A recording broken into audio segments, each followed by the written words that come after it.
আমাদের সমাজের আলেমরা বলেন যে বিয়ের সময় বিয়ে বাড়িতে গান বাজনা হারাম।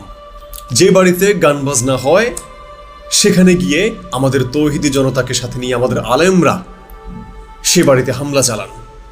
এবার আসুন, বিয়ে বাড়িতে গান বাজনা হারাম নাকি হালাল সেটা সরাসরি আল্লাহ রসুলের হাদিস থেকে আপনাদেরকে শোনাতে চাই বা হাদিসটা আপনাদেরকে বলতে চাই।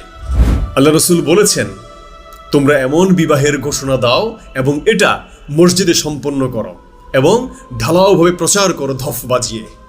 ইবনে মাজা হাদিস নং 1895, তিরমিজি হাদিস নাম্বার 1089। এখন প্রশ্ন তুলবেন যে ঠিক আছে, ধফ বাজানো জায়েজ আর অন্য কোনো বাদ্যযন্ত্র বাজানো না জায়েজ। এখন আপনাদেরকে বলতে চাই, তৎকালীন 1400 বছর আগে আরব সমাজে বিজ্ঞানের তো আবিষ্কার ছিল না, এতগুলো বাদ্যযন্ত্র ছিল না। তখনকার যুগে বাদ্যযন্ত্র বলতে কি ছিল? ধফ আর হচ্ছে তাম্বুরা। এগুলো দিয়েই আরবের মানুষরা সঙ্গীত চর্চা করতেন, গান করতেন। একটি পোশাক যখন ময়লা হয় তখন আপনারা কি করেন? পোশাকটাকে ধুয়ে পরিষ্কার করেন।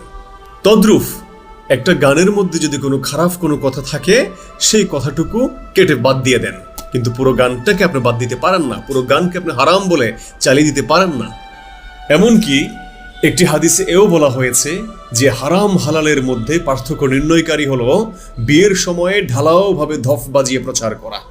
তিরমিজি হাদিস নাম্বার 1088, নাসাই হাদিস নাম্বার 3369, ইবনে মাজা হাদিস নাম্বার 1896।